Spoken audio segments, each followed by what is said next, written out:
Vyjayanthi. Welcome back to my channel కనవేవి vlogs. ఈరోజు మన వీడియోలో తిరుమలలోని ఇంకొక ప్లేస్ ఆకాశగంగా తీర్థం గురించి అయితే తెలుసుకుందాం.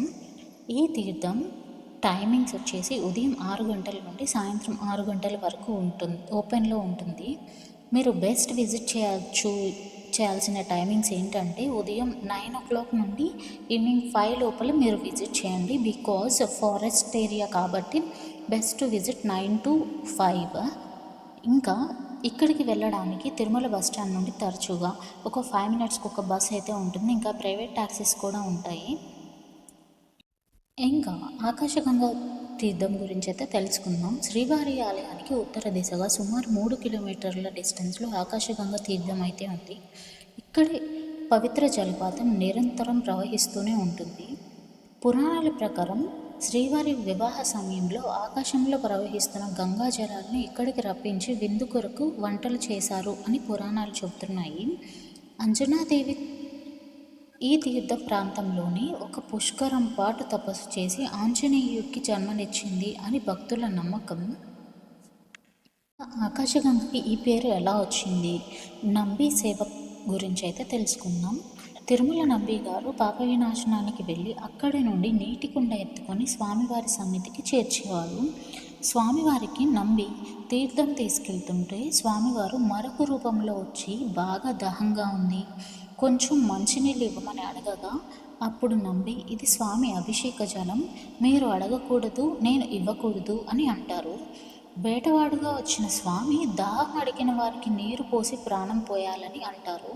అయినా కూడా మీరు దేవుణ్ణి అడగండి, ఆయనే మీ దాహం తీరుస్తారు అని నంబి చెబుతాడు.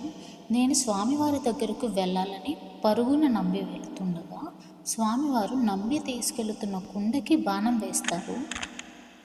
దానితో చిల్లు పడుతుంది. స్వామివారు దోసిట పట్టి నీళ్లు తాగసాగారు. నీరు మొత్తం నేలపాలయ్యాయని నంబి బాధతో కుంగిపోతూ ఉంటారు.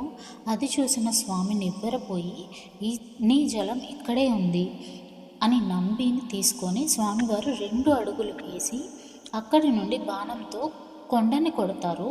కొండ నుండి జలధార పొంగుతూ ఆకాశగంగగా మారింది అని, ఈ విధంగా ఆకాశగంగా అని పేరు వచ్చింది అని చెబుతారు.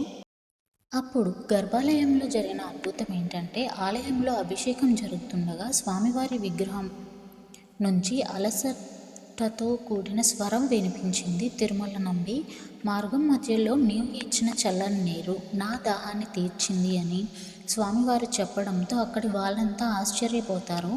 అప్పటి నుండి అభిషేకానికి నంబి మాత్రమే నీళ్లు తీసుకురావాలని స్వామి ఆజ్ఞాపించారు. అప్పటి నుండి తిరుమల నంబి అనే భక్తుడు స్వామి ఆజ్ఞ మేరకు ఈ జలాలను ప్రతిరోజు కాలినడకన స్వామి అభిషేకానికి జలాలను తీసుకొచ్చి అందించేవాళ్ళు. ఈ సాంప్రదాయాన్ని నేటికి ఆయన వంశీయులు కొనసాగిస్తూనే ఉన్నారు. మీరు కనుక తిరుమల ప్లాన్ చేస్తున్నట్లయితే ఈ ప్లేసెస్ని అస్సలు విజిట్ చేయడం మర్చిపోవద్దు. ఒక్కొక్క ప్లేస్కి ఒక్కొక్క విశిష్టత అయితే ఉంది. ఆకాశగంగా, శిలాతోరణం, పాప వినాశనం, ఈ ప్లేసెస్ అయితే అస్సలు మిస్ అవ్వద్దు. మీకు నా వీడియో ఇన్ఫర్మేటివ్గా అనిపించినట్లయితే please do like, share and subscribe to my channel. Thank you so much for watching.